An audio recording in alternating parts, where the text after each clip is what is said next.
Hello and welcome to Byju's Exam Prep IAS. A very, very warm good evening to everyone. I hope all of you are doing good. Thank you so much for waiting for some time. There was a technical issue at our end and the class was not going live. Sorry for that, but thanks for our technical team. We have been able to resolve that. And thank you very much, all of you, to stick here for the beginning of the class. Good evening, good evening, good evening, good evening, everyone. I hope all of you are doing good. Hi, good evening, good evening, good evening. Yeah, you can all come in, settle down. Good evening, good evening. Hello. Yeah, let's wait for just a couple of minutes. Let everyone come in, settle down, and then we'll begin. Good evening, good evening, good evening, good evening. For all those who are asking me who I am, and also those who are not asking me who I am, collectively, thank you so much for asking. I am very good. Thank you so much.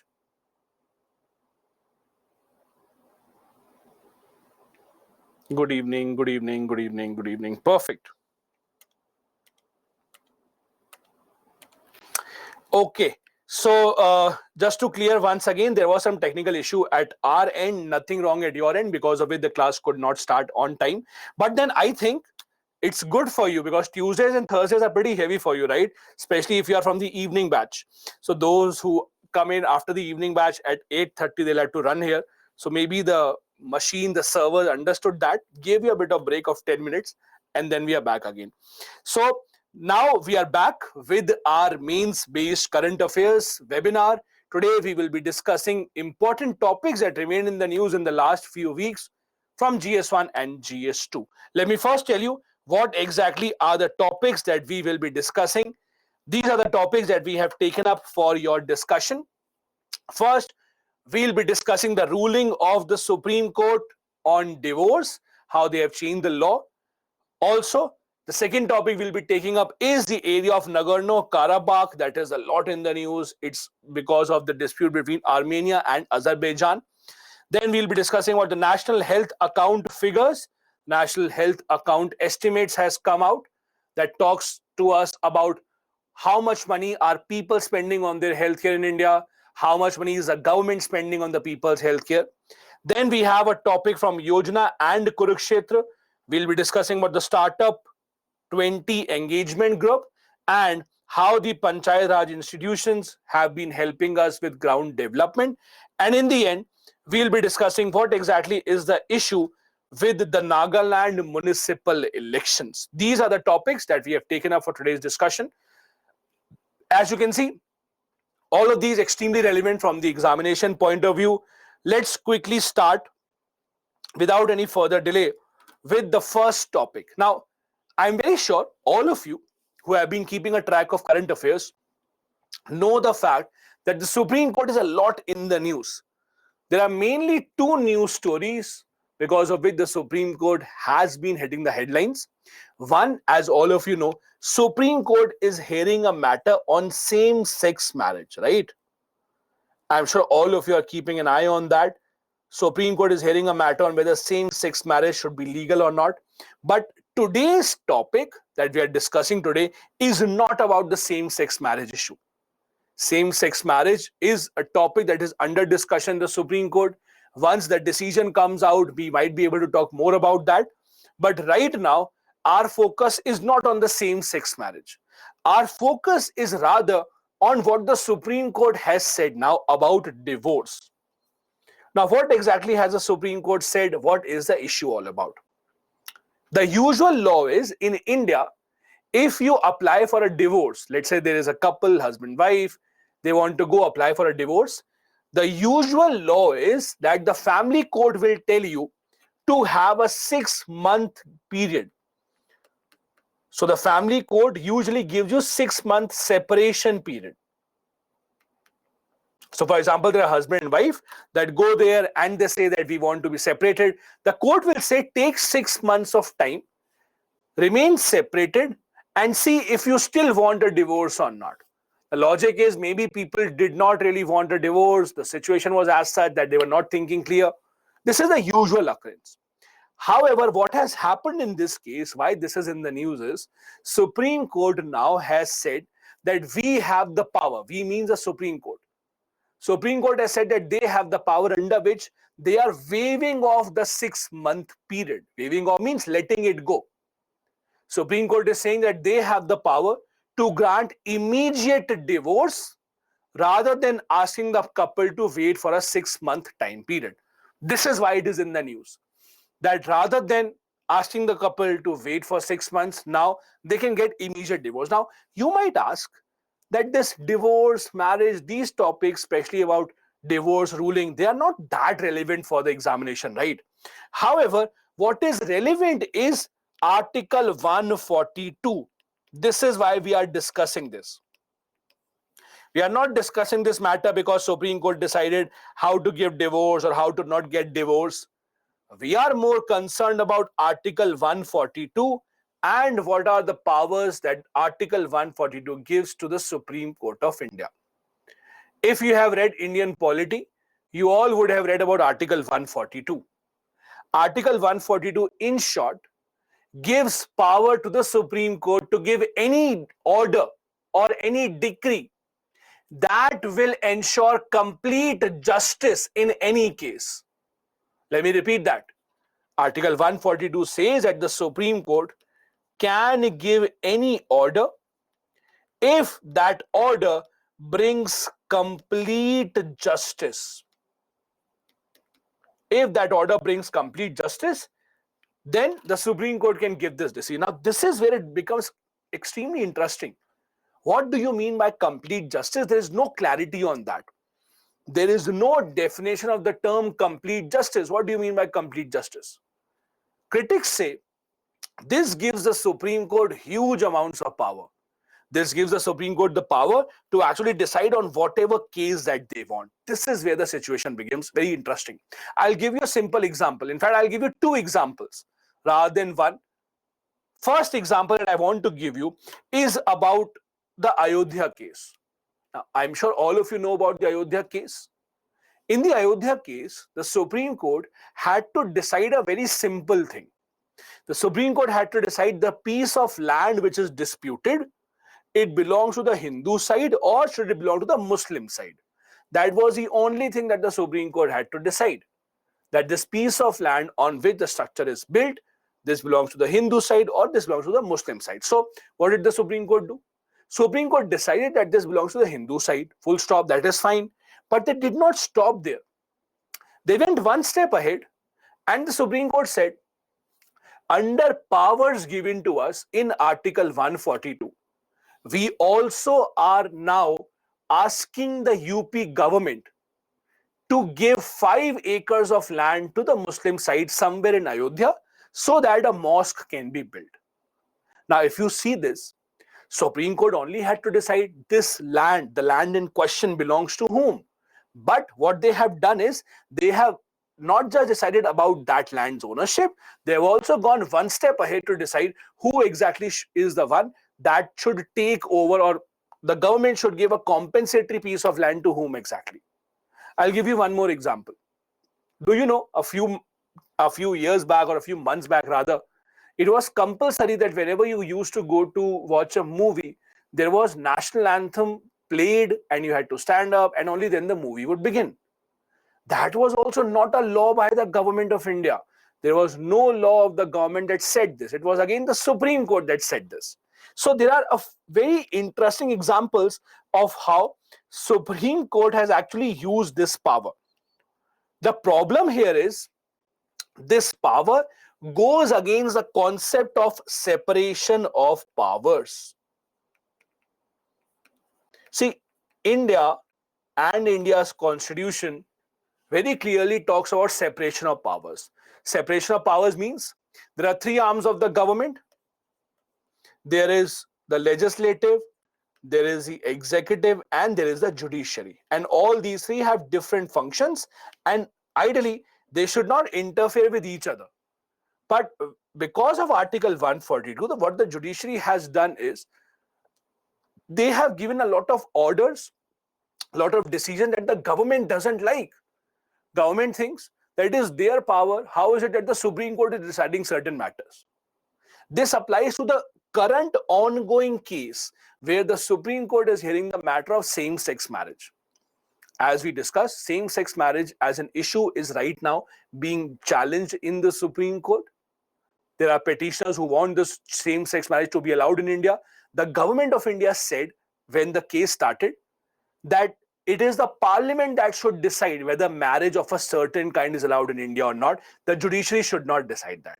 But judiciary said that we have the power to do whatever we want, and we can do that under Article 142. There are other also very interesting examples and important examples of how government of India, or how rather Supreme Court, has used this power. There was this infamous Bhopal gas tragedy case, all of you should know. Bhopal gas tragedy case was a case where Supreme Court ordered the Union Carbide company to pay $470 million in additional compensation because it was necessary to ensure complete justice. Again, it is a complete justice as a phrase that becomes extremely important here. I'll give you one more example. Do you know every state in India should have a Lokayukt? Every state in India, as you know, should have a Lokayukt. Now, the issue here is, although the states in India should have a Lokayukt, but not every state is very keen on that. So what happened was, there was a case of Uttar Pradesh, UP. So UP had a Lokayukt, the tenure of the Lokayukt got over, but even after the tenure got over, the UP government was just not ready to remove the Lokayukt. They did not want to change the Lokayukt because UP government thought that the current Lokayukt is in their favor. Despite the Supreme Court giving warning to the UP government time and time again, they did not change their Lokayukt, although the tenure was over. Finally, a few years back, Supreme Court got so angry that Supreme Court said, okay, if you are not doing this, we will appoint a new Lokayukt for you. So Supreme Court appointed a new Lokayukt in Uttar Pradesh, again under powers given to them in Article 142. Lokayukts are usually, as per the law, appointed by the governor of the state. But in this case, the governor did not appoint him. It was the Supreme Court who appointed him because the Supreme Court thought this is how natural justice, or complete justice, would prevail. This is how Article 142 usually works. As I said, there is a lot of criticism of Article 142. The biggest criticism being that the government of India, the power that are in the hands of the government are taken away by the judiciary. The judiciary wants to take up as much power of the government, not allowing the government to make laws on matter which are under the jurisdiction of the government only. The Supreme Court has said that our powers that is under Article 142 are powers that cannot be taken away. We will not allow the government to curtail our powers because as per the Supreme Court, they think that the government is not doing their job. I'll give you one more example. Have you heard of something called the Vishakha Guidelines? Have you heard of Vishakha Guidelines? Now, those who have heard of Vishakha Guidelines, this again is a perfect example of Article 142. Vishakha Guidelines were guidelines given by the Supreme Court in this case of Bhavri Devi of Rajasthan, where since there was no law passed by the government about prevention of sexual harassment at workplace, it was the Supreme Court that came up and made the law. So again, there are so many examples of the Supreme Court taking up the matters in its own hands and deciding how exactly would Article 142 work. Now, the drafting committee of the Constitution knew this fact that Article 142 may give a lot of powers to the Supreme Court. And they wanted this power to be reserved for only extreme, exceptional circumstances. However, the Supreme Court has actually used this power in a variety of ways. Sometimes, for example, in the Vishakha Guidelines case, they have used it when there was an urgent requirement. But then there are some other cases also where the Supreme Court has not really shied away from using this power whenever they want. There are multiple examples. We have already taken a few: the Vishakha Guidelines case, the UP Lokayukta case, the Union Carbide case. Apart from that, also there are some other very interesting examples. The Supreme Court thought that drunk driving is becoming a major problem on our highways. So Supreme Court in 2016 decided that liquor or alcohol cannot be sold within 500 meters of national highways. That again was government or Supreme Court doing something that the government should have done. There was a coal block allocation when there was scam in how the coal mines were allocated. The Supreme Court in 2014 decided to take away all the licenses of coal mines and start afresh. So there have been multiple examples of how Article 142 has been used or misused by the Supreme Court time and time again. I'll give you one more example. Now, it's not that Supreme Court doesn't understand the fact that this is actually a lot of powers in their hand. Supreme Court has, in some cases, also said that we will not overrule a very important law of the government under Article 142. They say that we understand Article 142 also has its own limitations. We are not here to overrule what the government decides. If there's a prominent law, it's an important law, we not just overrule it for the sake of it. So Supreme Court does understand that there are some issues to Article 142. This is a kind of practice question they can expect from this part. Misuse of Article 142 can shake the foundations of entire democracy. Elaborate. Let me quickly take up a few questions from your end before we go ahead. Okay, one by one. Parv has a question. Supreme Court granted to divorce on basis of Hindu Marriage Act? Yes. So Supreme Court did not change anything in the act.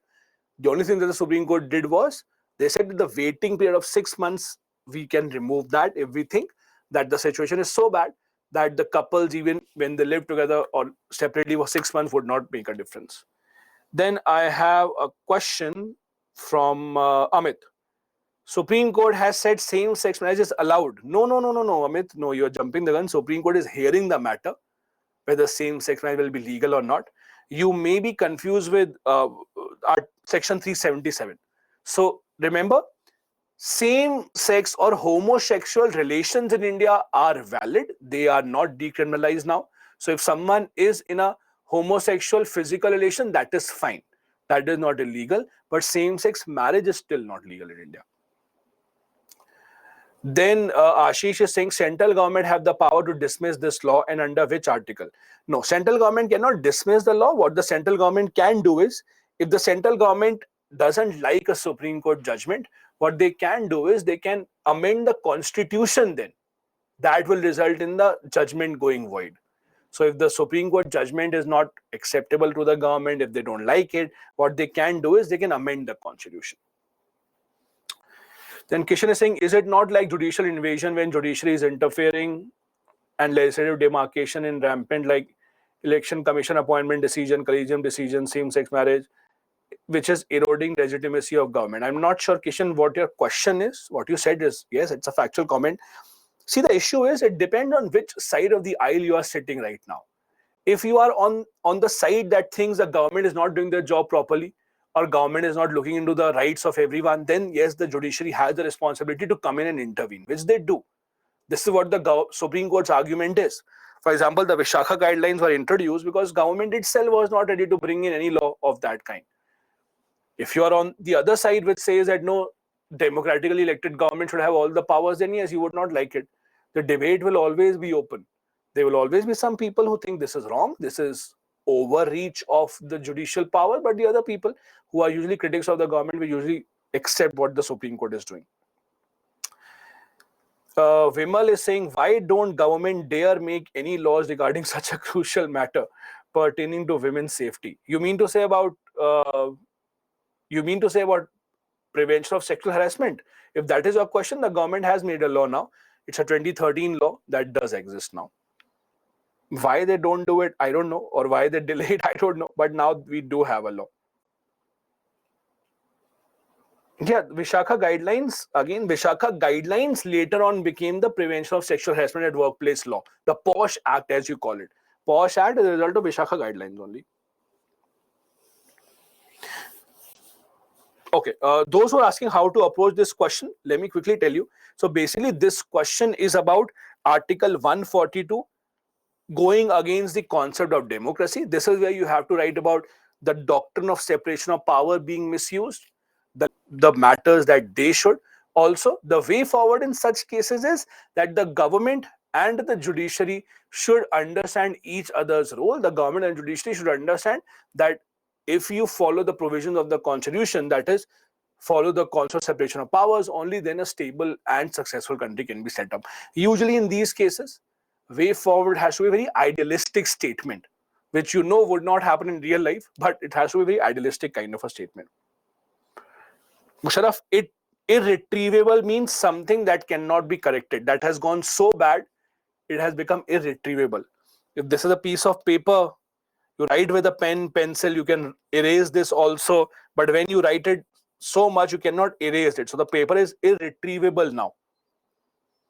That is what irretrievable is. Okay. Let's go ahead then. The second topic that we have for you today is about a dispute where India is not directly related. India has an indirect connection here, and we'll discuss that. So this is an issue that has been in the news for a long time.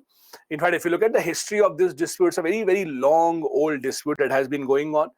India is not directly connected to it. We are not neighbors of any of these countries, but India has an indirect connection. So basically, we are talking about two countries, Armenia and Azerbaijan.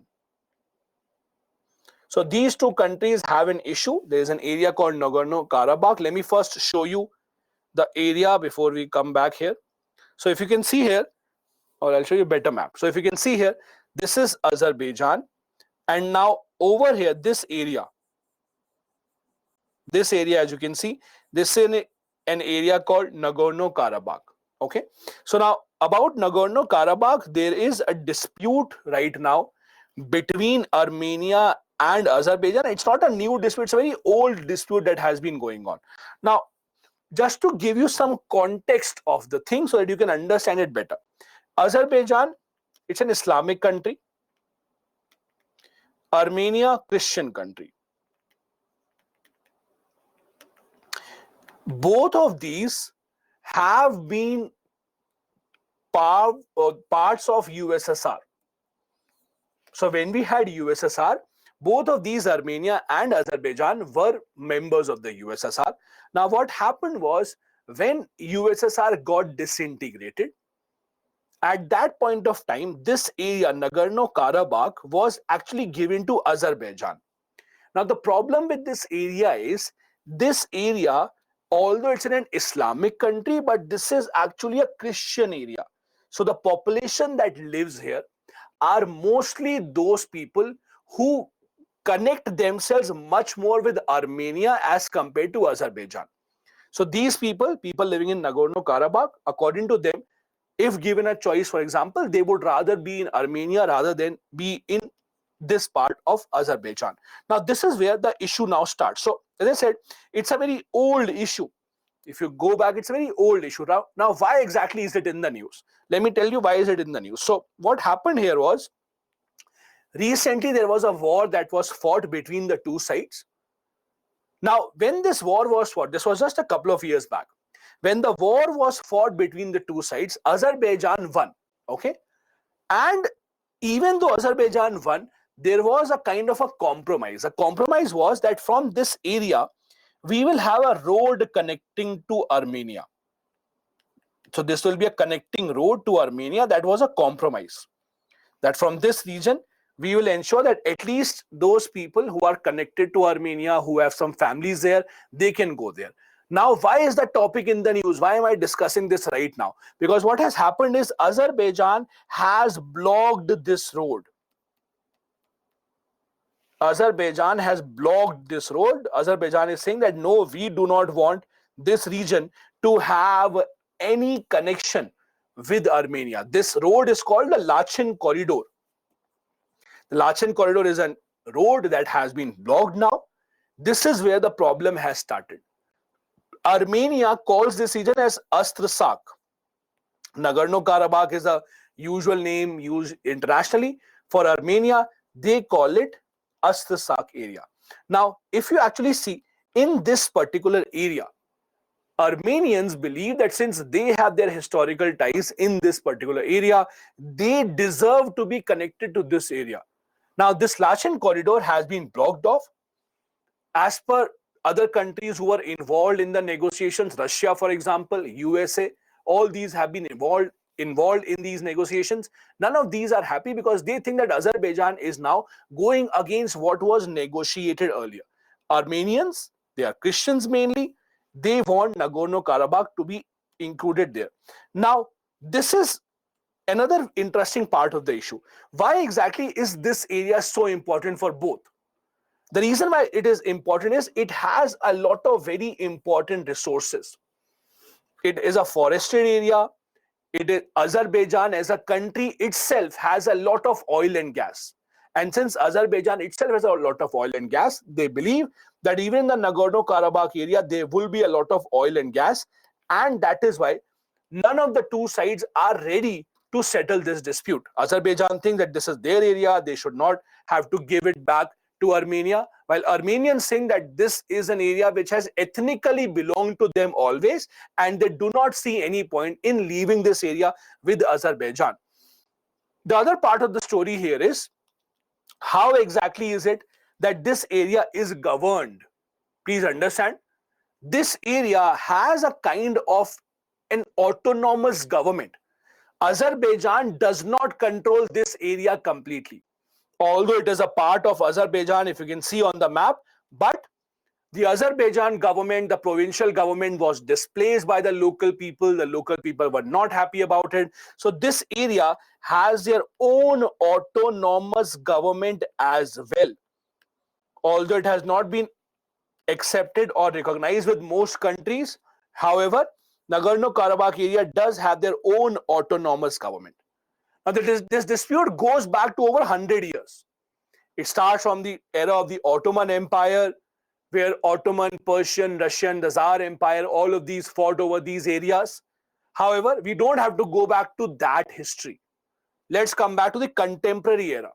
In the contemporary history, it is all started from the time of the disintegration of USSR. Because of the disintegration of USSR, Armenia, Azerbaijan, all these had to become an independent country. There had to be proper demarcation of boundaries. This is where the problem started. Nagorno-Karabakh area, Armenia said that this area belongs to them because ethnically the people are much more similar as compared to the Azerbaijan area. Now, in 2020, there was something very interesting that happened. There was a war which lasted for about 44 days between the two sides. Now, why is this war important and what is the significance of this war for the entire world? Please understand this. After the World War II ended, after World War II till today, the world has seen multiple wars. There have been so many wars. India also has been involved in multiple wars after World War II. However, very few of them, very few of them have been wars which have actually ended in a proper decision who won and who lost, a proper agreement where it was agreed that one side won, one side lost. Usually you do not see these ending. For example, talk about India-Pakistan. India and Pakistan have fought the 1947-48 war. We have fought the 65 war, 71 war, the Kargil war. But the only war that has actually ended in a proper decision was the 1971 war, where there was proper surrender from the Pakistan side to India. Because if you look at Pakistan history books, as per Pakistan history book, they won all the other wars. They teach their students that they won the 65 war, they won the Kargil war. But in 1971, they cannot dispute because it is open to public. There was an open agreement where surrender was actually ensured from the side of India. Armenia-Azerbaijan war was important. Why? Because it was one of the few wars where there was a proper decision. Within 44 days, Azerbaijan won and Armenia lost. How did Azerbaijan win? Because of help from Turkey mainly. It was because of drones from Turkey. Now, Azerbaijan, its closest friend is Turkey, while for Armenia, they are mainly supported by Russia. Now, you might say, why did Russia not help them? If Azerbaijan was getting help from Turkey, why did Armenia not get help from Russia? The reason is that Russia has a relationship with both the countries actually. So Russia doesn't want to have only one side happy. Russia wants to keep both the sides involved, wants to keep both the sides within its loop, and that is why we did not see Russia's intervention. Now, the question is, do these topics or are these topics actually asked by UPSC in the examination where it's not directly connected to India? Do you have to study these in detail? Let me tell you what. In the prelims examination, the places that are in the news can be asked by UPSC. So they'll randomly give a name of a place and they might ask you this place belongs where exactly. So those are important. Whenever there are places in the news, for example, if you look at the first slide, Lachin corridor. So they can very easily, for example, just ask you in the prelim, Lachin corridor, a place in the news, belongs to which of the following countries? Nagorno-Karabakh, recently in the news, belongs to which country? So those kind of questions in the prelims are important. No, Sakshi, dates are not important, don't worry. So those kind of questions, the prelims are important, number one. Secondly, this war is not directly related to India, but India does have an indirect connection here. This can be asked in the mains exam. Now, what is the indirect connection that we have?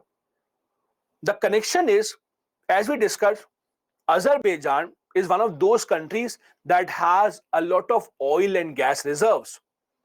India, specifically ONGC, has invested in Azerbaijan. So if you look at Azerbaijan, India actually has made investments through ONGC in their oil projects. On the other hand, with Armenia also, we have a friendship treaty. Armenia has been helping us usually. Now, the logic here is Armenia supports us usually at the international stage.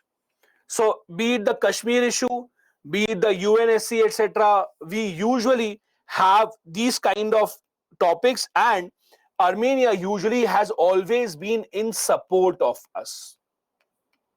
While on the other hand, Azerbaijan, despite India's investment in their oil and field sector, Azerbaijan has actually gone against India multiple times in international issues, including at the Kashmir dispute. Azerbaijan openly has actually supported Pakistan narrative. This is where India has to make a very interesting choice. On one hand, Azerbaijan is a country with which we expect some economic help when it comes to oil and gas sector. Armenia, we do have a treaty, not a lot of trade, but at least it's a country that supports us at the international disputes. OVL is ONGC Videsh Limited. OVL is ONGC Videsh Limited, so it is India's or ONGC's arm to help with the commercial projects overseas, outside India. This is a kind of question that you might expect from here. Discuss the significance of Central Asian region for India's economic progress. Let me see a few questions before we go ahead. Roshni saying how this Article 142 can be misused. See, when you say misused, the word misuse should not be interpreted just as how is it that corruption may happen or something. Misuse can also be when the Supreme Court is not allowing the government to use its full powers and the Supreme Court is taking over powers of the government. That is a misuse of Article 142. Under Article 142, as I said, it is not that the government alone, or it is not that the government has any control over the Supreme Court. The Supreme Court can decide on its matters whenever they want. They can pass any kind of law under Article 142, which might go against the concept of separation of powers. Nikhil is saying, isn't Supreme Court acting like a hypocrite, meddling with government and parliament and not solving pending cases?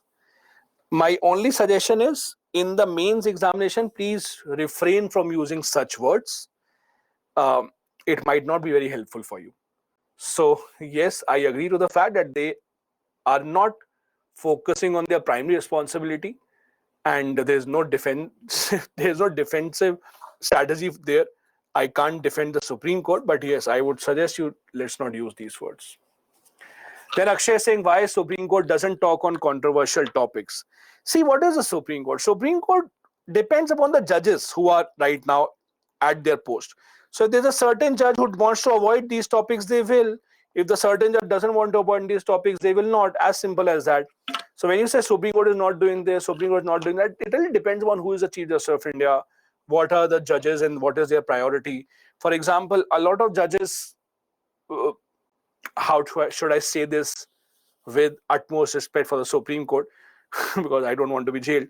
So how do I say this? So basically, Supreme Court, for example, see, when the judges retire, you know that the judges cannot take up practice. So what they do is when the judges retire, they look forward for appointments in government committees.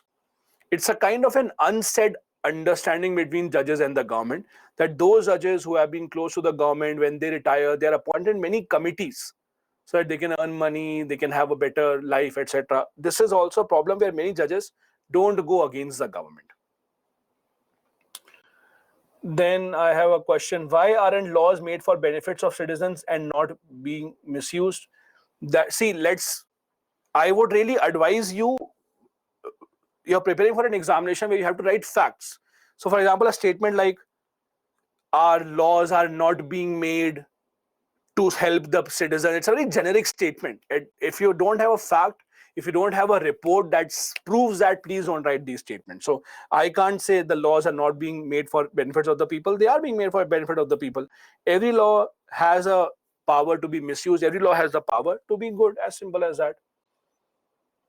Sneha is saying how to write the intro. Sneha, see, the intro usually in any answer, intro can be either a fact or a definition based upon what the question is.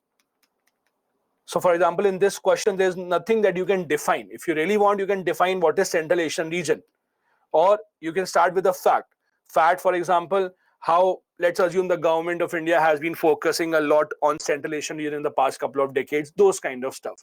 Or if the government recently introduced a new policy about Central Asian region, maybe that can be a fact. So either a fact, something that happened in the news very recently, or a definition about a topic or something technical that is in the question.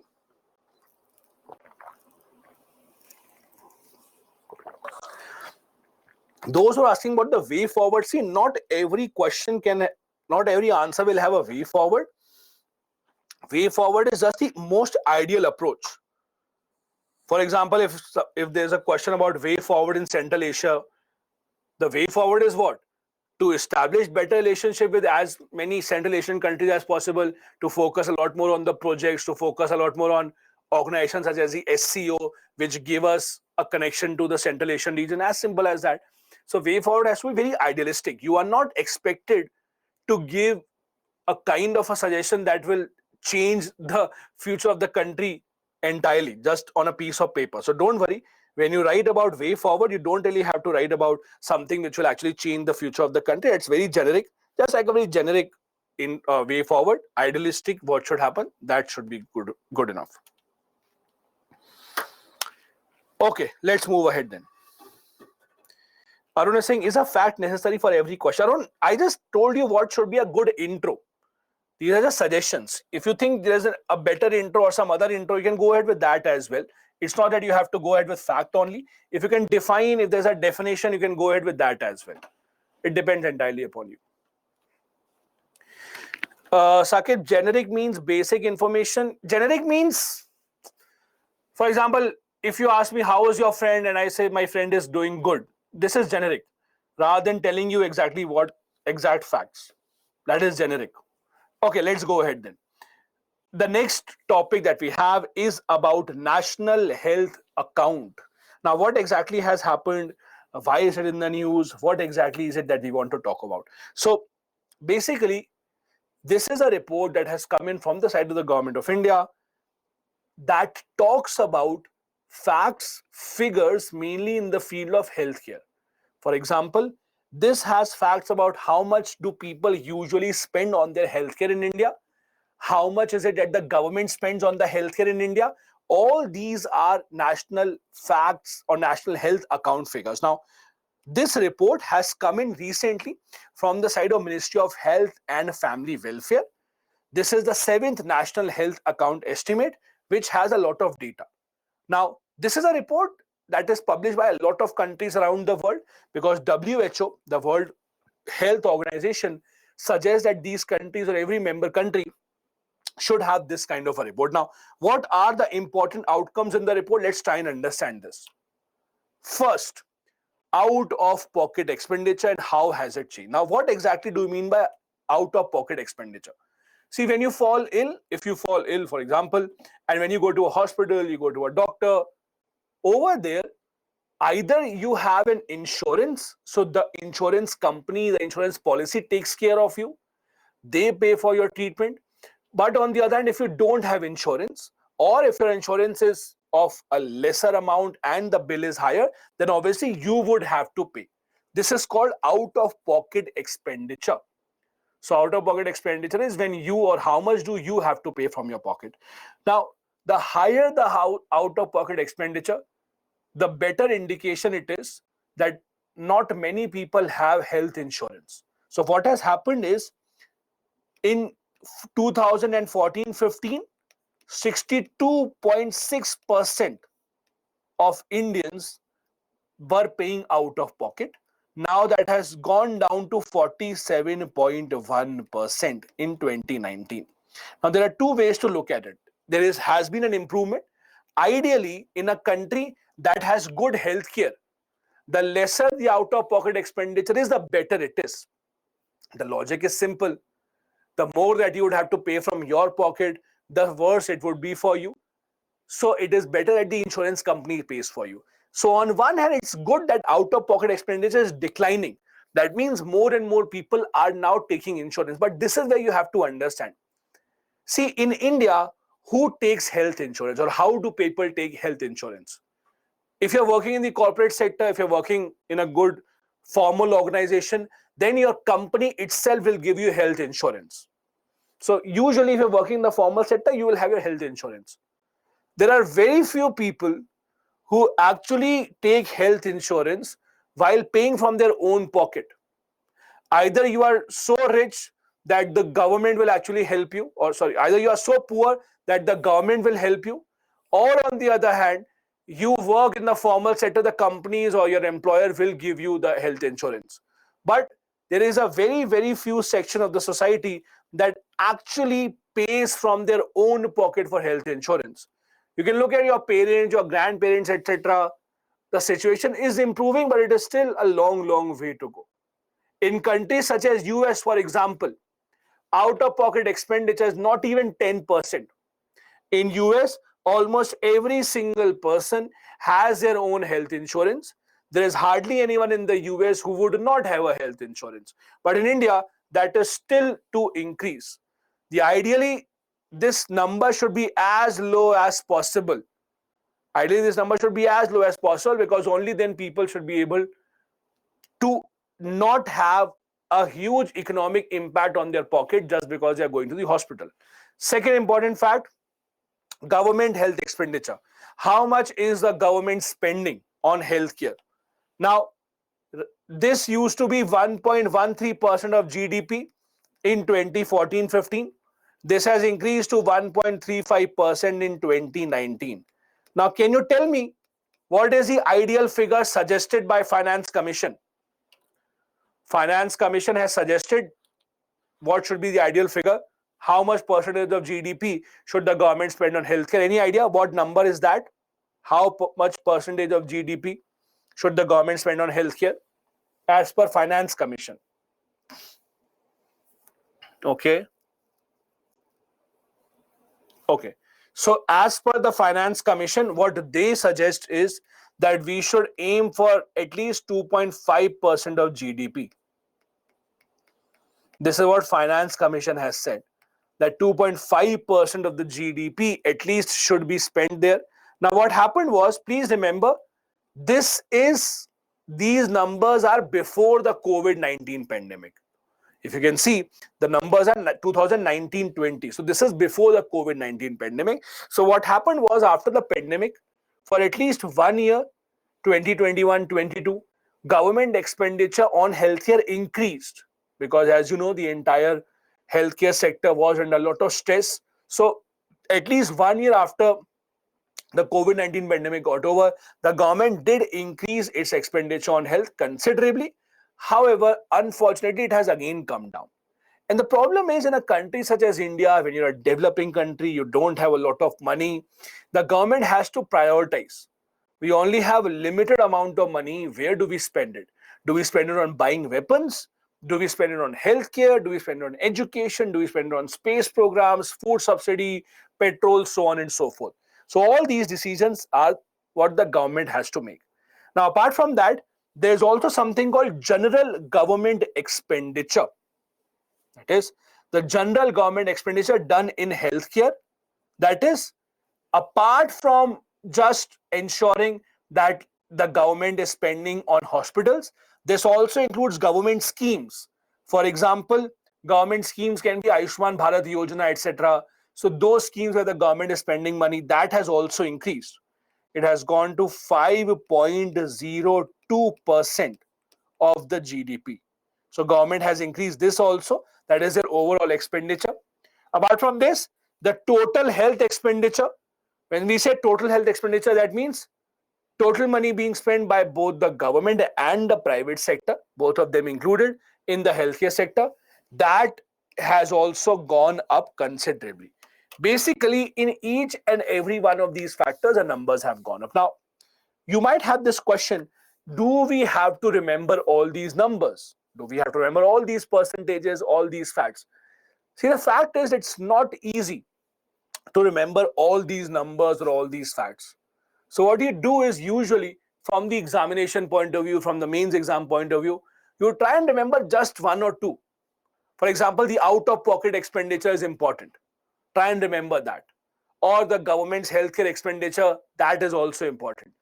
Rather than thinking of remembering each and every one, because that would just not be possible. The more you read, the more content you'll have in your mind, the more confusion it will create. So rather than trying to remember all of them, my suggestion usually is don't go ahead and remember all of that. Try and pick up your own facts, 2 or 3, whichever you think are easier for you, and remember just those, and you would be good enough. Then government also has social security expenditure. For example, how much government spends on its own government employees, how much government reimburses its own medical, its own employees, the people who work for the government. That expenditure has also increased. Private health insurance expenditure has also increased, meaning that how much are the private health companies charging in premiums? Usually, if this number is increasing, that means out-of-pocket expenditure will decrease, because these are inversely proportional. The more people there are who are taking insurance, who are paying premium for their health insurances, the lesser obviously would be the out-of-pocket expenditure. So it depends upon how do you actually, or how much do you spend in buying the insurance as compared to how much out-of-pocket expenditure are you making. Also, apart from that, what are the expectation, or what is the contribution from the external donors? Any organization, let's say WHO, etc., any organization that is funding, their expenditure or their total contribution has also increased. So basically, each and every factor when it comes to health expenditure has become better. Not as better as to reach the ideal situation, but at least we have become much, much better as compared to the earlier. Now, as I said earlier, the expenditure is increasing, but the Finance Commission suggested we have to reach at least 2.5% of the GDP by 2025 in the form of public health expenditure. See, the more the government spends, the better is the healthcare facility, meaning that the more healthy the person is. When we have a healthier population, they are able to contribute more to the economy, they take lesser days off. So it is in everyone's interest when we have a government spending more money on healthcare. There's also one very interesting thing. If you look at how people get their healthcare in India, or insurance coverage, for example, the well-to-do people who have their own formal jobs, they get insurance from their own companies. On the other hand, the people who are at the bottom, for example, people who are poor, they get insurance from the government in the form of Ayushman Bharat scheme, etc. The problem is of the middle people. Let me repeat. The ones who are at the top, They usually get insurance from their companies. They are in the formal sector. The ones who are right now somewhere near the bottom rung, they usually get insurance or coverage from the government schemes such as the Ayushman Bharat, etc. The problem is about the middle. They are the ones who usually do not get any help. So the middle, they are the ones who are usually left out of health insurance. So the idea is that the government, rather than making schemes for just covering the poor people in the health insurance like the Ayushman Bharat scheme, rather than that, the government should actually make efforts to cover the middle class as well. Also, the responsibility is not just about the central government, it's the state government also that has to ensure that they also are spending more money. As you know, health is a subject where the state governments also have to work. State governments also in many states have set up their hospitals, healthcare facilities, but in most of the states this is lagging. So central and the state, both the governments have to work together. Also, just one more fact here, National Health Systems, which has prepared the report, they were established in 2006 to provide technical assistance in the healthcare sector. They make policies for the government and help the Ministry of Health and Family Welfare when it comes to implementing healthcare related issues in India. This is what they do. This is a kind of practice question that you can expect. High out-of-pocket expenditure remains a big challenge for India's healthcare. Explain how this can be resolved. Okay, a lot of questions that have been given to me here. Let me quickly take up a few of them.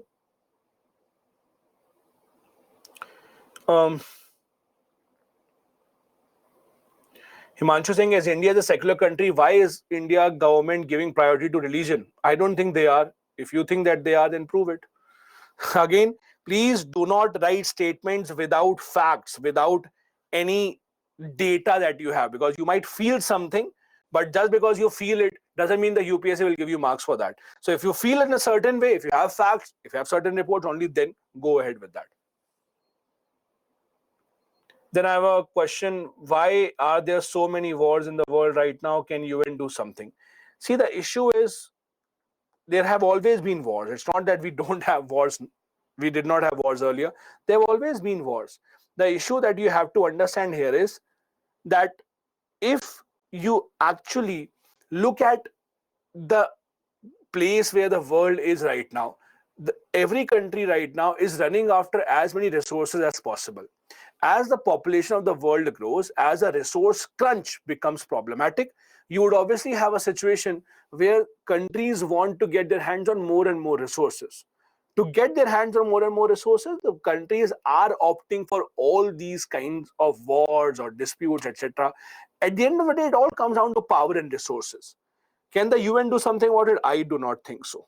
I do not think so. UN doesn't have as much powers, because the responsibility of maintaining order in the world or responsibility of maintaining security in the world is with the UN Security Council. And the UN Security Council itself, their permanent members, they are the ones who are the culprits. So there's nothing that the UN can do as such. Rishi, as I said, ideal out-of-pocket expenditure should be zero. Kirubagar, the disputed area is Christian population. That is Nagorno-Karabakh is Christian population. Nikhil Singh, shouldn't political parties focus on infrastructure instead of providing freebies if that money is used in defense, education, etc.? See, I'll tell you something. Whenever we blame a political party for doing something, whenever you blame a political party, why are they giving freebies? Please understand, it is the people that have to be blamed and not the political parties. The moment the people stop voting for a party that gives them freebies, the parties will not give freebies, as simple as that. So you can't blame the political parties or the government for everything. You have to blame the general public for that. The answer is not always that the government is doing this. Right? Parties will do this because they think that the people will vote for them against it. As simple as that. The moment you say that I will not vote, even if you give me freebie, I will vote when you build roads, bridges, then they will start doing that. As simple as that. So it's not about why the parties are doing this. It's about why the people are responding to this. As simple as that. Then I have a question of Varbag. Why should it be a problem if I choose not to buy insurance policy and spend out of pocket as and when the need arises? Because see, Varbag, the problem is you might be able to afford it, but the kind of population that we have in India, if you look at the average income levels in India, and then you see the average expenditure that you have when you go to a hospital, there are so many cases of people going bankrupt just because they had a medical emergency. So it's obviously better that you actually have a backup. So that is why lesser out of pocket expenditure means lesser chance of people going bankrupt because of these kind of issues. If you still believe that it's better for you to pay out of pocket, please be anyone's guest. No issues with that. That is why the government cannot force anyone. Janvi Singh, does any country have ideal out-of-pocket expenditure? Developed nations such as US, etc., have very little out-of-pocket expenditure. See, there can never be a zero out-of-pocket expenditure. I'll tell you why. When you, for example, take a policy, let's say I have an insurance policy of 10 lakh rupees. So if I fall ill and the hospital bill is over 10 lakh rupees, then I have no option but to pay from my pocket. As simple as that. So out-of-pocket expenditure cannot be zero always. Whatever policy that you take will have a limit to it, upper limit. If your hospital bill is more than that, then you'll have to pay. There's no option of that. As simple as that. Then why doesn't less out-of-pocket expenditure will impact private healthcare sector? Not really. Private healthcare sector, they see hospitals anyways will get the money. Either they get from patients or they get from insurance companies. Lesser out-of-pocket expenditure doesn't mean that the hospitals will not get money. They will get money from insurance scheme, as simple as that. Then I have a question. No, Arun, please don't copy paste it time and time again. Your answer has already been given by the SME that no, it has not been heard. So even if you keep posting it again and again, Supreme Court has not heard the matter. Then I have a question from Pravalika. Pravalika is saying, what is a major difference between freebies and social security schemes? No one knows. It depends on which side of the party you are on. If you are from that party who is giving free electricity, then for you, giving electricity is a social security scheme. If you're from the opposite party, it becomes a freebie. That's a big problem with the freebie because there is no one single definition of what is a freebie. Freebie for someone can be an important expenditure for someone else as well. For example, UP government a few years back distributed free laptops to students. Now, for some people, it may be freebie. For some other people, it is important for the students to study. There's absolutely no one single definition here. Then Sabha is saying, we always use the phrase less funding, especially in sector of education and health. We can see government is spending much more things which are less important. Again, Sabha, I will not say government is spending enough. Obviously, government is not spending enough. There are two problems that we have to understand. India has a huge defense budget, huge. So, and we can't really do anything about that. The other problem is, see, you can't blame the government for everything. If the government thinks that people behave in a certain way, then obviously government will start spending money in that way. The moment the government believes that people will vote for them if they spend on education and health, automatically the government will stop their other policies and focus on that. What my entire point here is, you cannot blame the government and the political parties for everything. People, the common people, are not that foolish. They have to take responsibility. One of my students, I think, appeared for the interview of UPSC interview 3 years back. So when he was in the UPSC interview, he had worked in an NGO where in the education sector. He was asked a question in the interview, and the question was that how can we improve the education standards in government schools? So his answer was government is responsible or something like that. And what happened was that as soon as he said that, the UPSC board chairman got so angry. He said that how can you blame the government for everything? If in a government school, the teacher who is getting paid the salary is not teaching, if she is just sitting in the class, how can you blame the government for that? Would the Prime Minister come and tell the teacher, please go and teach? No. So when you say that what should be blamed or who is responsible, the answer cannot always be the government. Yes, you can blame the government in most cases, and you should, but then not every time. You blame the government and political parties saying that there are so many criminals in politics. But who voted for those criminals? How did criminals become a member of Lok Sabha? Tell me this. Who voted for them? If people voted for them, that's how Lok Sabha is elected, as simple as that. So the argument that governments are responsible, political parties are responsible, is not really good in every case. It might be good in some cases, but people also have to take the responsibility. Do you know, before every elections, data of all the election candidates is available on the Election Commission website. You, before voting, you can go and check out the data of your candidate. You can check out how many criminal cases the person has, education level, how much money he has. But has anyone ever checked that? Do you think in India people go and check that data before voting? No. They rather use an internet for TikTok and Instagram reels, but they don't do that, just teaching how exactly, or just seeing what is the information that I need for my candidate. We vote on the basis of the surname of the candidate. I'm sure most of you would agree. We vote on the basis of surname of the candidate, religion of the candidate, looks good, looks bad. That is how we vote. And then we start blaming, oh, these political parties are very bad. That is not how it works. The blame has to be shared. And this is where we have to understand in your answers also, and in the UPSC interview also, your answer cannot be reflected on just how bad the government and the political parties are. Because understand, in a democracy, it all starts from the people's vote. The moment I say I will not vote for a party that gives freebie, trust me, every political party will stop giving freebie. Because the people vote in exchange of freebie. As simple as that. Then I'll take one more question before I go ahead. Vilappil is asking, can't government spend more money on health than in defense or other sectors?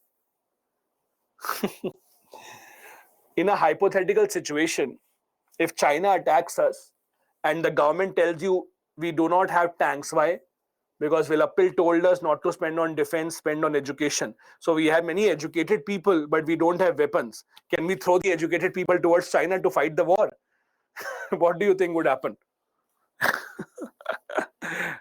We can't throw all the heavy books that we have of college. See, I studied this much, I studied that much, I have so many books. We'll throw books at Chinese guns. Would it help us? Not really, right? So see, the issue is we are not living in an ideal world. In an ideal world, our defense spending should be very low. In an ideal world, our healthcare education spending should be the most. But are we living in an ideal world? Not really. So because we're not living in an ideal world, the government policies cannot be ideal and we have to live with that. As simple as that. So when you have a very small set of money that the government gets, the amount of money that the government collects from the people is not very high in India. In India, people will do everything to avoid paying taxes, and that is fine. It is your right. But many people go towards illegal means to not pay taxes. So government has a specific amount to spend. And then obviously defense will take the highest priority and you cannot argue against that. So it's a long topic. I can go on and on, as you can see, for 3-4 hours on this topic only. But trust me, I don't have any politicians in my family, so that's not why I'm taking the side of politicians. I'm just telling you from the experience of my own students, and this candidate did not get a lot of great marks in the interview when he started blaming the government for everything. So please, you also don't do that. Okay, let's go ahead then. The next topic we have taken up from Yojana. As you know, we are trying to cover some important topics from Yojana and the Kurukshetra magazine as well as we go ahead. So today, the topic that we have taken up from the Yojana magazine is about startups and how the government of India is working to ensure that startups are given the kind of boost that they want. Now, in India, in the past few years, we have seen a huge startup culture. Everyone wants to start up business of their own. Shows such as Shark Tank have become so famous. We have people belonging to tier 2, tier 3 cities also trying to have a startup, trying to do something of their own. All of that has been supportive by the government as well. Now, the interesting part is not just the private sector, not just the central government, even the state governments are also trying very hard to support startups. Because the governments have realized the issue is, I'll give you a simple example. Okay, let's say when political party goes to ask for votes, people will say we don't have job. How will we give the vote to you? So when people say we don't have jobs, one option is either the government should create the job, right? The problem is how much jobs can the government create? At the end of the day, increasing expenditure of the government will hurt us only. So one option is the government will either generate their own jobs or give a boost to private sector to generate jobs. This is what the government is focusing on, so that the governments can actually give a boost to the private sector. By Feb 2023, we have about 92,000 startups in the country. In almost every district, every state, union territory, we have a startup. Now, this is where the government of India has to be appreciated and has to be applauded for introducing a lot of initiatives for startups. For example, we have the Startup India Action Plan. It was to help startups at every stage, help them with funding, help them with making the government permission process much, much easier. The best thing that the government can do for any business, for any startups, is ensure ease of doing business.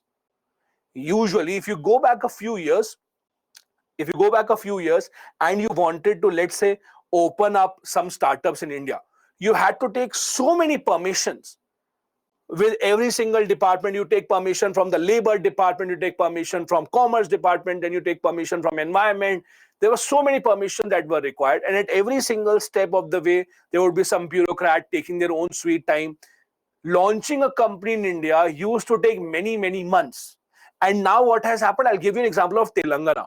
So what Telangana has done is, Telangana has started a policy that you start your business, we will assume you have taken all the permission.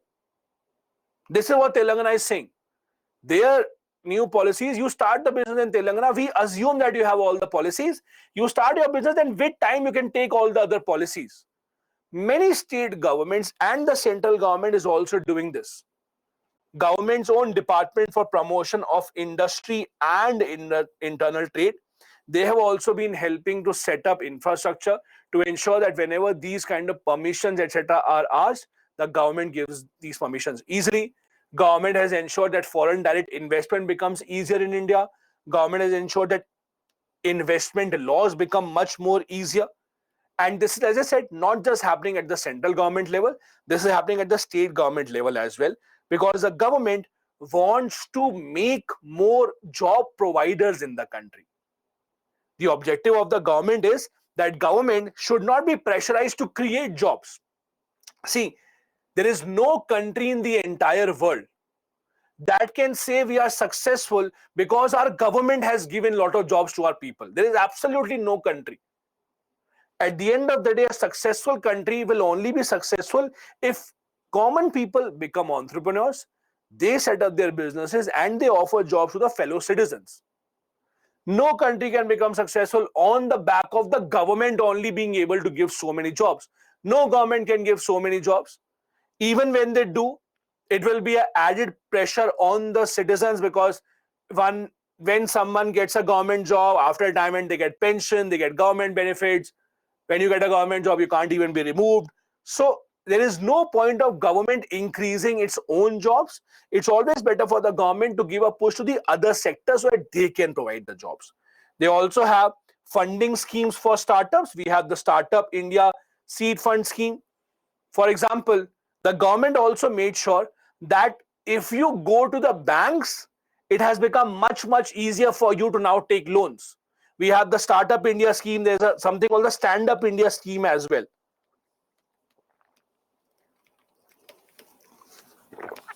Under Stand Up India scheme also, you see, there are a lot of different types of government initiatives where banks have been asked by the government to be much more considerate about businesses. Even the businesses that are owned by people who don't have a background in businesses, all of these have been given support from the banks in the past few years. The government has also launched something called the National Startup Awards to ensure that the government also gives a boost to these startups, their ideas, their inclusivity, all of these are utilized. I'm just giving you some note of other initiatives. All these have been mentioned in the Yojana magazine from this article. They also mention about the National Startup Advisory Council, where experienced people from the industry have been asked by the government to act as advisors in the startups. We have programs such as the MARG National Mentorship Program. We have the Incubator Capacity Development Program, Startup India Investor Connect Portal. All of these are the government's initiatives to ensure that we give a boost to these startups. See, from the side of the government, one, as we discussed, it eases the pressure on the government to create jobs. Secondly, the more economic progress that we make, in the long run, it is helpful for the government. See, the more companies that are set up, the more taxes they will pay to the government at the end of the day. The more that the people earn, the more income tax they will pay. The more you earn, the more stuff you will buy, the more GST you will pay. So it is in the government's interest that there has to be economic progress at all costs. And that is why every government tries to do this. There are some examples given in the Yojana magazine from the states and union territories also. For example, Yojana magazine tells you about how Department of Promotion of Industry and Internal Trade has been collaborating with multiple states and union territories, teaching them different types of policies that they can adopt. We also have the capacity building initiatives of different states. We also have local innovations where different states have been giving funding to their own startups. Not very large, but at least small funds are created by a lot of different states. Now, this is where the government of India and the state governments can come together in what you call as a spirit of cooperative federalism. Cooperative federalism means an arrangement where the center and the state governments work together for India's progress. This is a prime example of how the two sides, that is the state governments and the center government, can work together to contribute to India's growing startup. Now, I'll tell you one more thing. Since India right now is the host of the G20, every single article that you will see in the newspaper or in the Yojana magazine or in the Kurukshetra magazine will end with the same paragraph. And the paragraph is, since India is a G20 president, we should use G20 for all of this. Tomorrow, if there is an article about why are students not studying, even then in the end it would be India is a G20 president and we should use this power to make the students study. Because this is the flavor of the season. So whoever is reading articles, you will see that G20 presidency like it's some kind of a superpower bestowed upon us, that India will never be the same after G20 presidency. So it's not always the case. In many articles, you will see G20 word just written so that maybe the government becomes happy, but it doesn't really make much sense.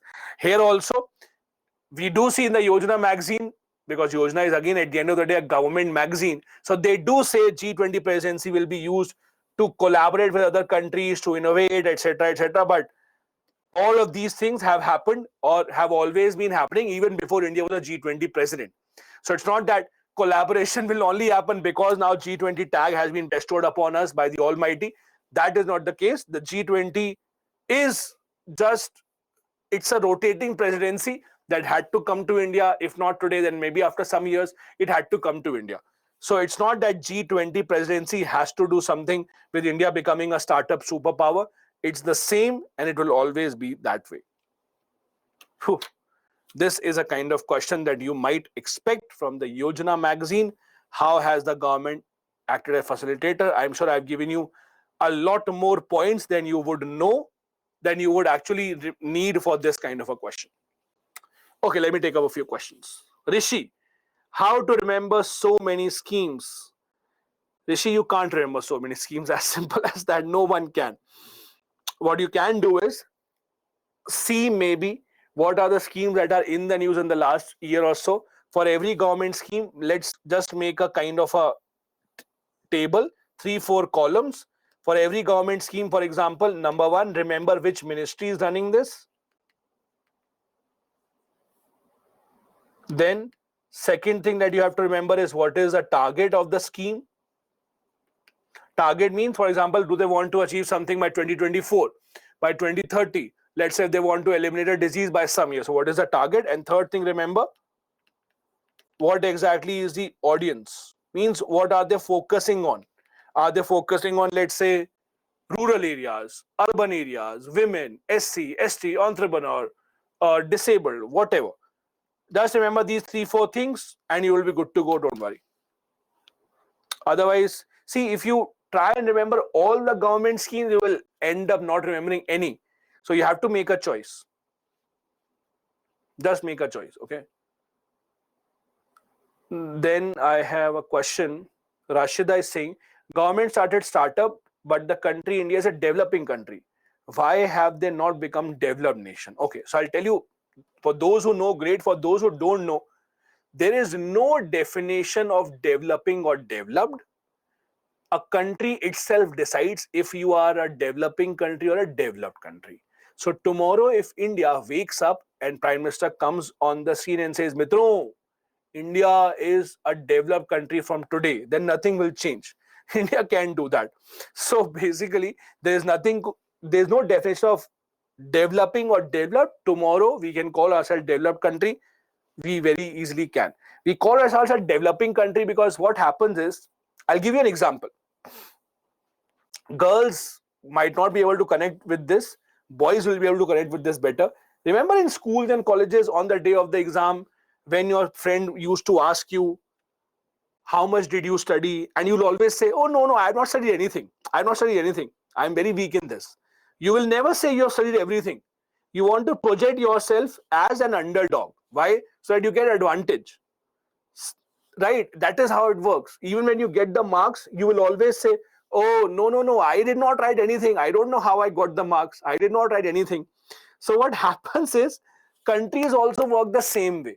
When you say I'm a developing country, I'm a poor country, you get loan from World Bank at a lower rate of interest. As simple as that. Tomorrow, if India says I'm a developed country, then there will be a lot of restrictions. You can't pollute the environment. You have to take loan from World Bank at a higher rate of interest. So why would we do that? We are happy being a developing country, as simple as that. Tomorrow, we can become a developed country also. We just have to say this. So don't worry. Don't feel bad. We are a developing country. You can write we are a developed country also. Nothing changes. Okay, now I'm getting to know that girls also do this in the examination. So, okay, I thought boys are the only ones who say we have not studied and they actually get the exam. Yes, China is also developing. When Donald Trump was the president of the US, Donald Trump became very angry and he said, India and China, I will treat them as a developed country. I will not give them lower taxes, etc. So it depends on country. They can decide what they want to call themselves. So don't worry about that. Okay? Perfect. Utpal is saying, what is the short-term way for India for a developed country? Again, Utpal, as I said, there is the shortest way is Prime Minister Modi can come in tomorrow and say we are a developed country. That's the shortest way. There is nothing else that you have to do to become a developed country. Just announce. As simple as that, no one can stop you. Okay, the next article that we have taken up is from the Kurukshetra magazine. Just like Yojana, Kurukshetra magazine again is one of those magazines that is published by the government of India. Kurukshetra magazine talks about rural development always. So Kurukshetra magazine, the theme of the magazine is always rural development, rural economy, rural areas, etc. In this edition of the Kurukshetra magazine, it's focused on the role of the Panchayati Raj institutions and how they have held in the development of India and development of rural areas mainly. Now, I'm sure all of you have read in Indian polity. Panchayats have been given a constitutional status under the 73rd Amendment Act, meaning that now it is compulsory to set up panchayats in India. However, the reality is, even though they have been made compulsory, they do not have a lot of powers. The state legislatures have been given the power to decide how much powers, etc., will the panchayats have. Most of the states have not given a lot of power to panchayats. Most panchayats don't have enough money. Most panchayats don't have enough power to make laws for themselves.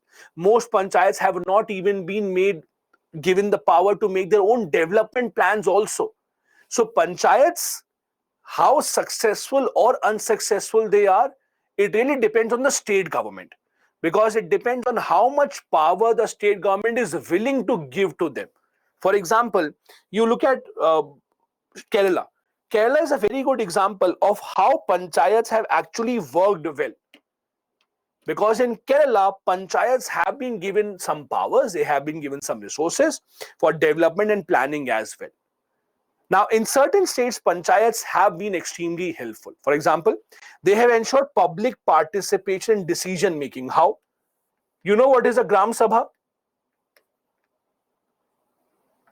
You know what is a Gram Sabha?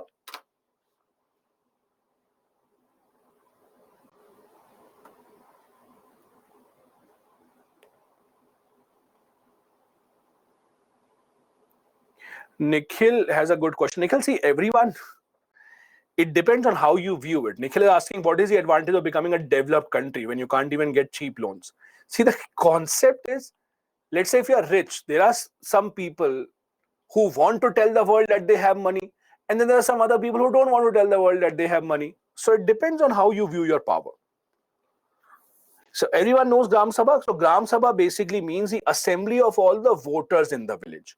The assembly of all the voters in the village. So the idea is, when the government policies are implemented, especially in the rural areas, we see that Gram Sabha has been given a lot of powers to decide on a lot of policy matters. They are the ones who hold the panchayat accountable. They are the ones who take reports of how the government schemes are implemented in the area. Not just this, they also promote social equity and inclusiveness. So there have been many examples of where the panchayats have ensured that the school enrollment, for example, becomes better. More and more children go to school. Also, earlier there were times when some section of the society was discriminated against and not allowed to go to school. At least in the panchayats, they have made sure that primary school enrollment has become much higher. There is an example of Madhya Pradesh that is given in Kurukshetra magazine, that the Madhya Pradesh panchayats usually have seen a much better enrollment in the primary schools because the panchayats have taken up the responsibility. The local communities have also been given the responsibility to make their own policy. I'll give you a simple example. All of you would have read about Manrega. Now, Manrega is a scheme under which, in the rural areas, for those who want jobs, unskilled manual labor is given for at least 100 days in a year. So they build construction projects within the village. For example, making a ground, making a well, roads, etc. Now, under Manrega, what project will be taken up, what project will not be taken up, it is decided by the Gram Sabha only. So they take part in the policy making. They are the ones who decide how and which kind of projects will be undertaken first on a priority basis and which ones will be taken up later on. Many panchayats have even addressed the question of climate change. How? Under Manrega scheme, many of these Gram Panchayats have actually made water harvesting infrastructure so that the rainwater can be conserved. Many of them have actually ensured that all these infrastructure that is being built, it is in line with the emergency situation that they might encounter later on.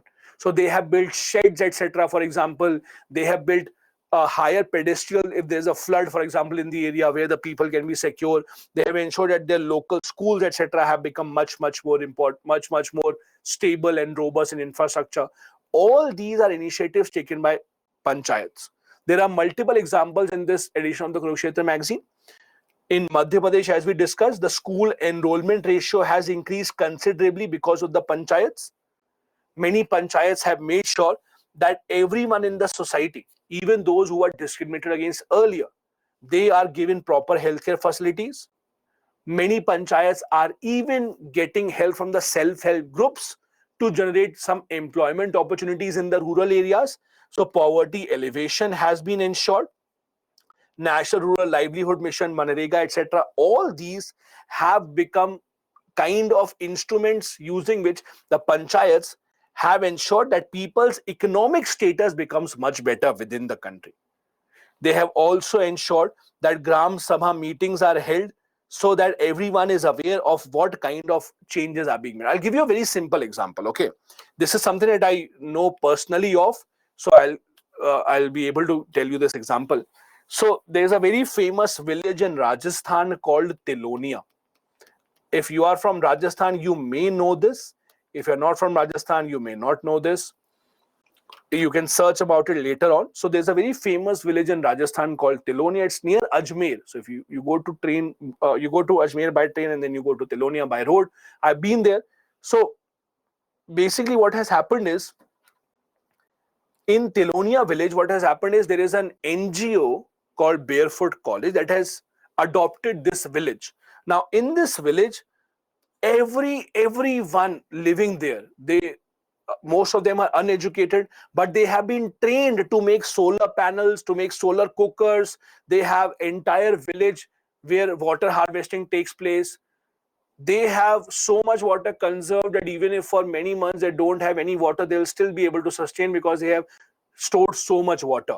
They have their own hospital that is run by local people who are uneducated. By doctors are brought from outside for 5-6 months. They gave them training of how to operate the hospital so that at least first aid can be given. And it's an amazing example of how the villages can actually work in the Tilonia. And what happens is, Indian government runs an exchange program under which every year many women from the poorest African countries are brought to India in Tilonia. They learn from our women folk in this Tilonia village. And it is such an interesting sight. Women living in Tilonia, they don't know their language, the African language. The African women coming here, they don't know our language. So they're just seeing and learning how they are making solar panels, how they're making solar lamps, etc. And these are perfect industrial quality stuff which is sold in the market also. So this is an example of how actually it has done. Now I'll give you one more thing, what happens in Tilonia. I think this is an example I gave you earlier as well, but I did not tell you one more thing that happens in Tilonia, which is why I'm now discussing it here. The reason, or one more example is, in Tilonia, they have understood the fact that a lot of children do not come to school because they have to help their parents in the field. And this is a fact. In village areas, for example, many boys especially have to help their parents in the field, agriculture field, so they can't come to school. So what has happened in Tilonia is, Panchayat has started running night schools. So there are night schools in Tilonia. Why? Because again, the idea is very simple, that because children can't come to school in the morning, they have to help their parents in the agriculture field. But what is the problem? We can run the schools in the night. The teachers are in the village only. This is an example of how panchayats can solve a problem that might look big to us, but it's not that big if you really want to solve it. Because in the morning, let them go to the fields. Then in the night, let them come to the night schools. As simple as that. So there are a lot of examples of how panchayats have played this role, which you can actually see. In rural education especially, they have been extremely helpful. They have helped the school management in Madhya Pradesh, for example, as we discussed. Enrollment has increased. Enrollment increase means number of children studying in the schools has increased. Because in the village areas, again, the problem is the priorities are different. A lot of children have to help the parents in agriculture field. Many of them would have to help their cattle. Many of them may have to take out milk, sell milk in the market. So they don't have time or the money to actually come to the schools. This is where the panchayats can take decisions, as we discuss about night schools, etc. So outer school children are addressed, community becomes involved, they decide how the schools will be run. That is how the Panchayati Raj institutions can actually become much better. They have also been helping in climate change, as we discussed, raising awareness amongst people how to conserve water, focusing on infrastructure that is resilient to climate change, focusing on water harvesting, etc., training of the community, how to behave in an emergency situation, also training them with first aid. For example, if there's an earthquake, how to behave. If someone requires urgent medical attention, how to do it. All these things are being done by Panchayat in many parts of the country. This is again the same, I think this is just a repeat of what we just discussed. It has also empowered a lot of women and marginalized sections. Now, this is also extremely important. a lot of women, because of either lack of confidence or lack of the earning capacity, have not been able to be decision makers in their family. But a lot of panchayats have actually helped them to come up and take center stage. Many panchayats, because of the one-third women reservation, have many more women now in the active positions. Yes, in most parts of the country, seats reserved for women are usually occupied by their husbands, but at least the situation is improving slightly. In Kerala, Kudumbashree, you might have heard about this name. Kudumbashree is a question that was also asked in the UPSC prelims as well. Kudumbashree is a self-help group in Kerala, very, very famous self-help group. It now has lakhs and lakhs of members. It does a lot of things. It did a lot of good work in COVID also, helping people get jobs. So Kudumbashree is an example of how women have come together to initiate a lot of important projects and give them livelihood opportunities as well. This brings us to the end of the panchayat issue as well. That is a practice question for all of you from the panchayat section. Panchayats in India play a much more significant role than just enhancing decentralized democracy. In this context, elaborate the role of panchayats. Harismita is saying, I used to take classes for Kudumbashree members. Oh, nice. Ritu, anyone can make self-help group. You can just search about this. Okay, before I go on to the last one, let me quickly take up a few comments.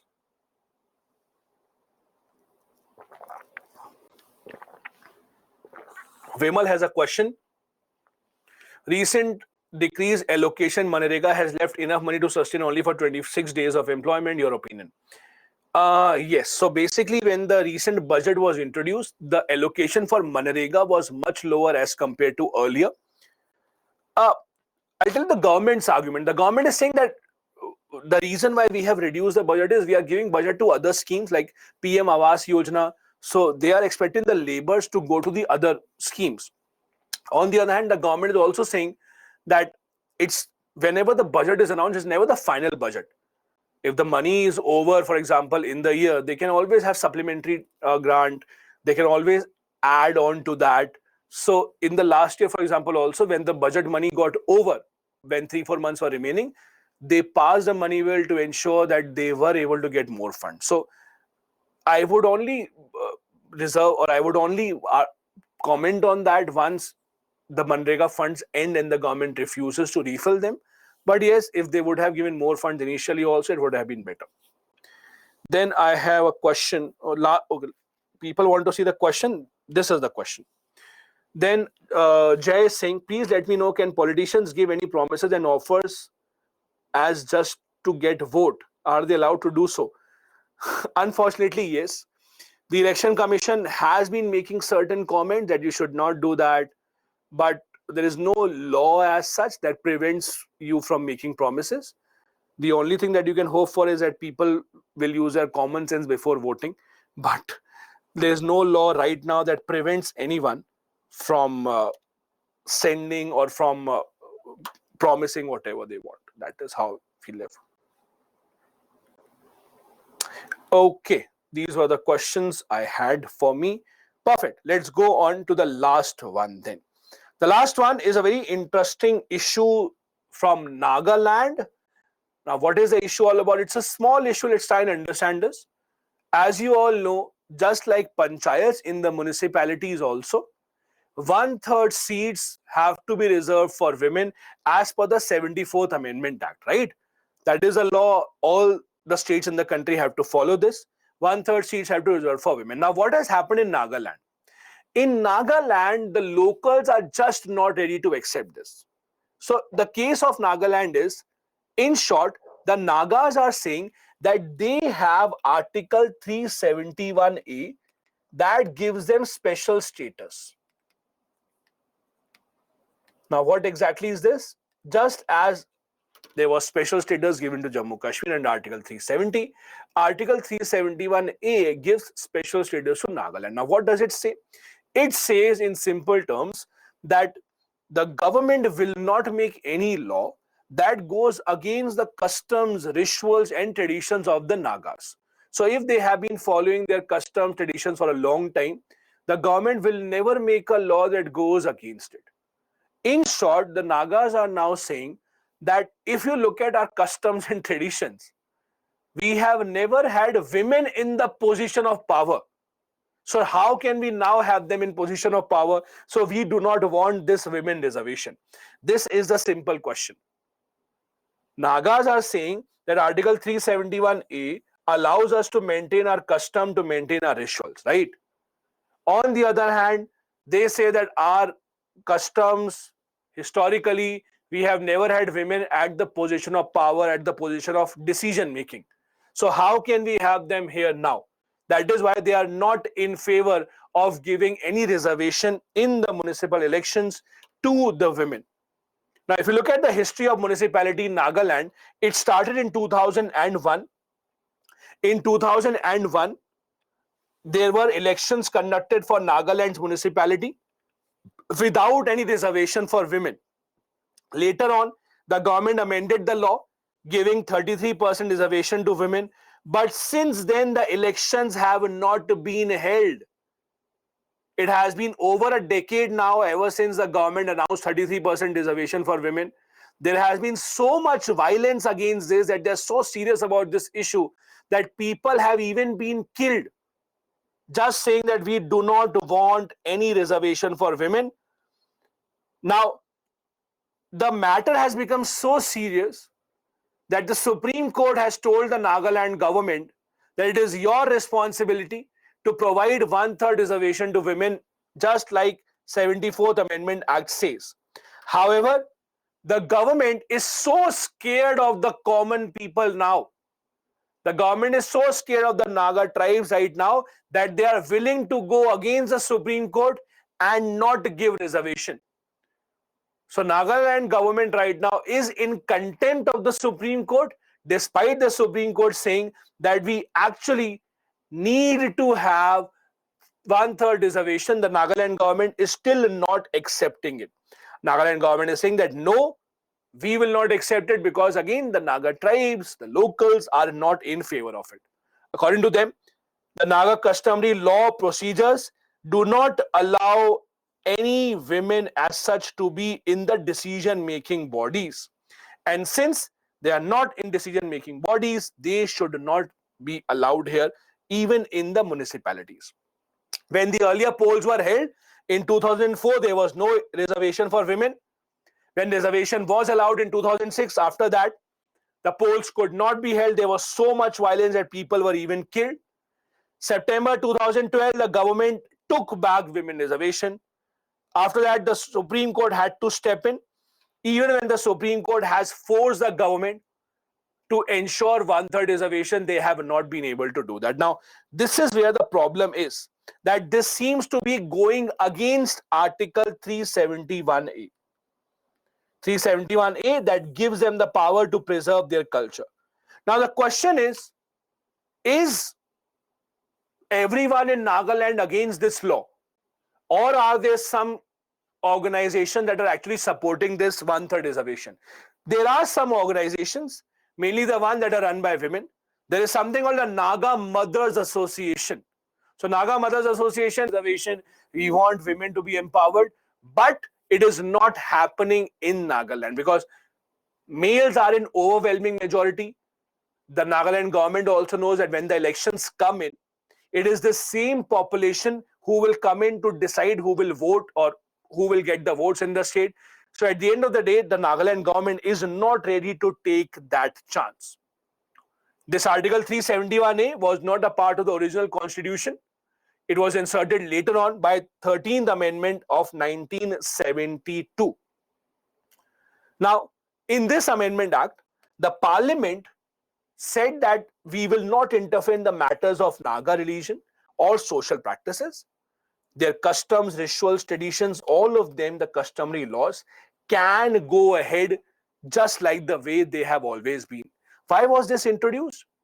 See, history doesn't really do justice, or history books usually doesn't do justice to what actually happened in India. After India's independence, we read a lot about what happened in Kashmir. But if you look at books written by historians, that they will tell you after independence, Indian government had two big problems. One in Kashmir, everyone knows about, but the other big problem that people don't know about is what was happening in Nagaland. Now, Nagaland declared independence from India also one day before India got independence. So one day before India got independence, Naga tribes under their leader Fizo announced that we are also independent, we were never a part of India. So Nagas and the Indian government have had a lot of issues. All through 1950s, there were many fights between Indian military and Nagas, and Nagas used to be very brutal fighters. Many military people were killed in the ambush of the Nagas. A lot of things have not been written about it, but Indian government was always facing this issue of how to ensure that this Naga separatist movement is controlled. Even today, there are peace talks going on.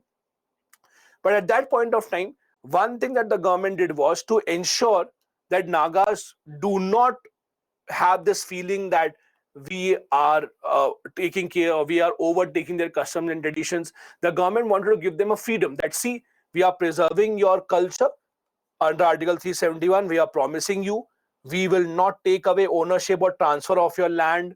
Even today, outsiders cannot buy land in Nagaland. We also allowed Nagaland that, okay, we will, in your Suinsang area, in this area also, you can have a 35-member regional council to decide your own laws regionally. All these were decisions by the government of India to appease the Naga leaders, hopefully ensuring that they do not join any other group that is outside India, or they do not take help from any foreign government against us. This is where the issue still remains. Although Nagaland is and always was an integral part of India, but there are some laws with which the implementation becomes a problem, and the municipal law is an example of that only. This is an example of a question that you can expect. Nagaland's hesitancy to provide women reservation in its urban local bodies can't be justified on the grounds of Article 371. Do you agree? Elaborate. I hope all of you have seen this. Perfect. These were the topics we had for you. So the webinar ends here from the topics point of view, but I'm still here to take a few of your questions. Those who don't have any questions, in that case, you're free to leave. But those who do have questions, you can stay back. Let me see. Luca is saying, recently 2 women are elected. How people allowed them to participate in elections? So Luca, they were elected as MLAs, not in the municipality. Then I have a question from Nikhil. Shouldn't political parties be the ones to pay for their promises if elections, for the elections, and not the government treasury? Again, Nikhil, my answer would remain the same. Ideally, yes, but we are not living in an ideal world. That is how you want, that is why parties want to come to power, to spend government money. If parties have to spend their own money, then what would be the need of parties to fight the election? So ideally, yes, but it won't really happen. Then I have a question from Ashish. Why Supreme Court isn't using its power under Article 142 to empower the women? So Supreme Court has already told the Nagaland government to do that. See, the issue is, understand, the Supreme Court can just give order. The implementation has to be on the ground. The Supreme Court judges themselves can't go to Nagaland that we will conduct elections, right? They can give order and then the government has to abide by that. If the government is not abiding by that, then what do you do? That is the problem. They can fine the government, they can charge, they usually call the chief secretaries of the government in the court to ask why it has not been implemented. But it's not that Supreme Court judges can themselves go there, right? Then Nikhil Singh, is it possible to implement reservation piece by piece, starting from municipality where people are in favor of reservation? Again, it's the question of reservation can't be solved in 3 or 4 lines. It's a much bigger issue than what it seems. So I don't think first the reservation issue in municipality can be solved that easily. At the end of the day, unless the government takes common people into confidence, it's not that easy to solve. I'm sure government is doing that on the ground. But again, see, when people start engaging in violent activities or they're ready to give away their life, it becomes a very serious issue. Has to be solved, but again, it is the government that has to take the initiative.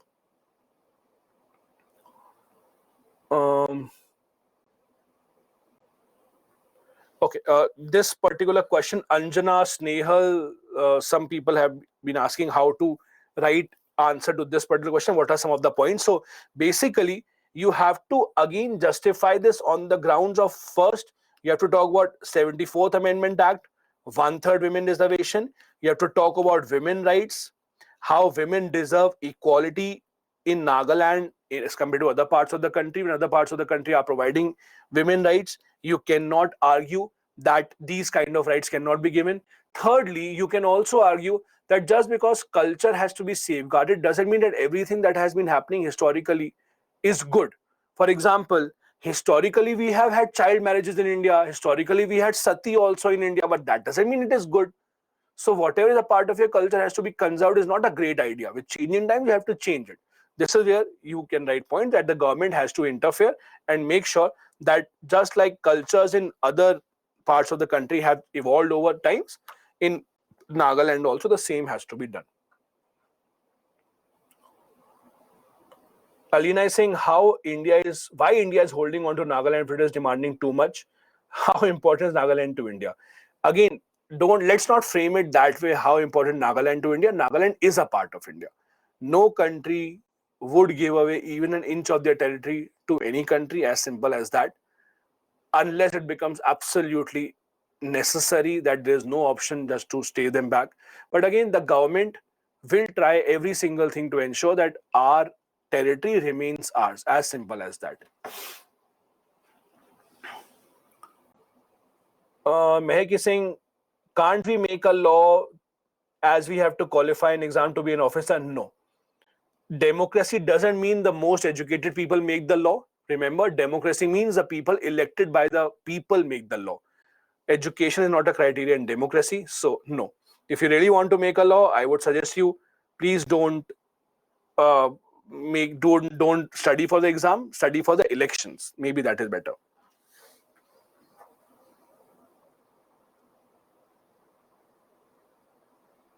Sabha, sure, why not? I think about it every day.